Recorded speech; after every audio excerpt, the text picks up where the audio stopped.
Well, hello and welcome back.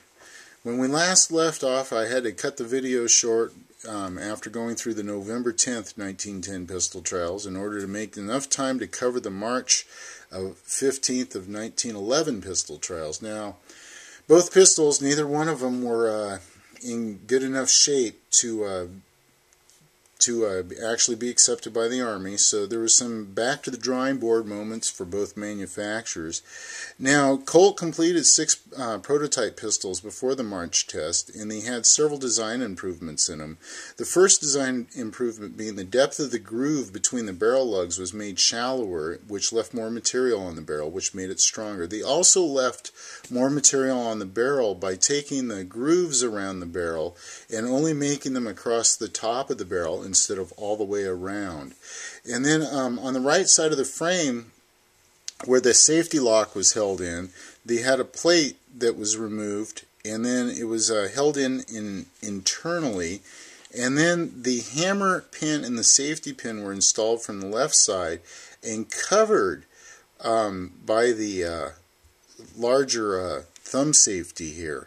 Now the stock screws were also changed, and the brass piece that you see in the earlier models is gone, and the thread pitch is increased, or stays the same, while the diameter of the screw is made a little bit larger on the head. Now, some of the other things that were done is you see the Colt logo on here behind the serration, and underneath the grips, the opening of the frame is made smaller, leaving more material in the frame, which in turn makes the frame stronger. And also the magazine body and the follower were now spring tempered to eliminate failure from spreading and other issues. And then they put this dimple in to help raise the last cartridge out of the magazine and help it to feed.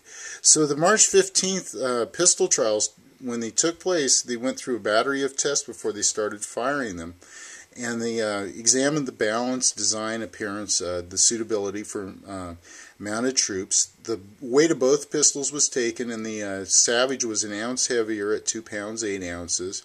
The safeties were examined, of course, and it was found that both safeties could be easily manipulated by the thumb. They had mechanics race to see which one could be disassembled and reassembled faster, and Colt beat Savage in both disassembly and reassembly.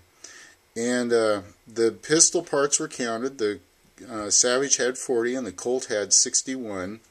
The tools required, the Savage only needed a screwdriver, and the Colt needed a combination screwdriver 2 drifts multi-tool.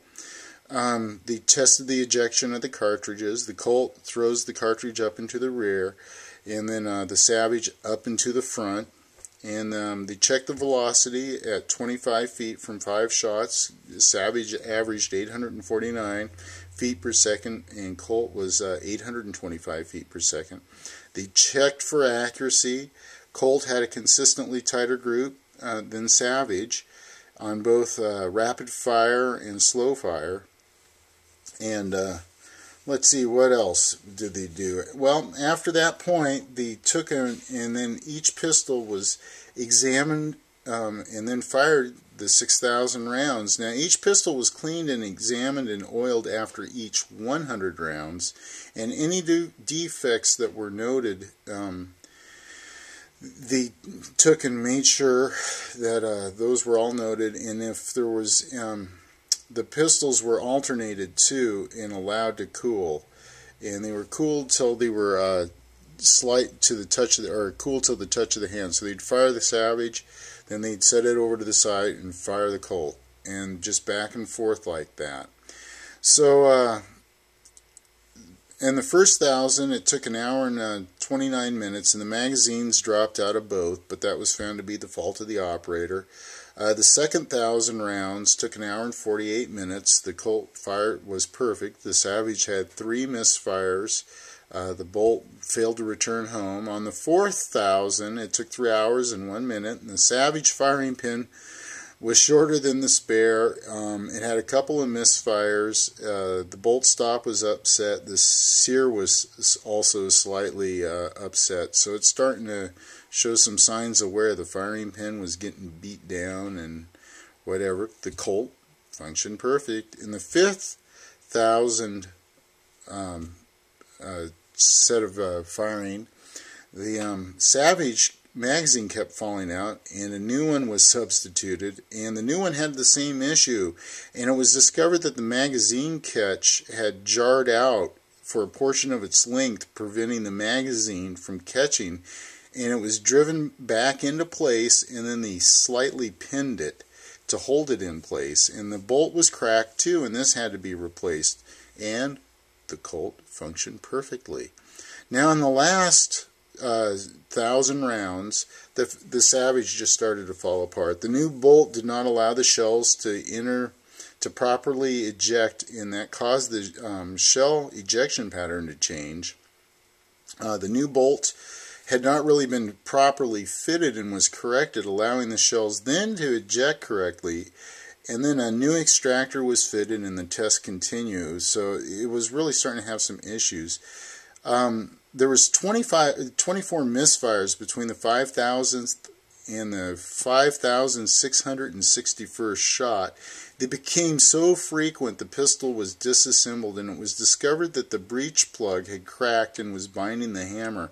So a new plug was inserted. Then the bolt did not fully recoil, and the safety lock broke. And then it was when it was disassembled, it was discovered that the bolt spring was broken, and then that was subsequently replaced. Now during this 1,000 rounds for the Colt, it functioned perfectly. So there you go. And after all these tests, everything was disassembled. The Colt had no cracks or failures. So then they went on to a few more tests. Velocities measured at 25 feet, Colt 821 feet per second, Savage 856. They did some low pressure tests where they had underloaded cartridges, and both performed well, and there was one misfire from the Savage. On one of the next to last tests, they had the pistols fired 5 times as single loaders with a 25% overcharge, and the Savage broke the sear on the 4th round, and that had to be replaced, and it was fired again on the 5th round, and the Colt functioned perfectly. And then they had the recoil test where they thinned a primer so that the firing pin would pierce it, and 2 rounds were fired. Both pistols functioned perfectly on that.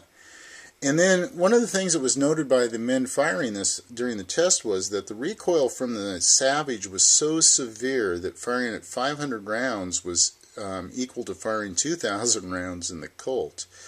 So the Colt was deemed superior in reliability, ease of disassembly, ease of parts replacement, and more accurate. And the board recommended the Colt over the Savage. And it was noted that it met all of the board's requirements except for a magazine cartridge indicator, in which obviously they were willing to overlook. So on March 21st of 1911, the board recommended the adoption of the Colt, and as we know, on March 29th, 1911, the Colt automatic pistol was approved by the Secretary of War, Jacob Dixon, to replace the .38 caliber Colt revolver. And it was its official designation, as we all know, it was the automatic pistol caliber .45 model of 1911. And the rest is history.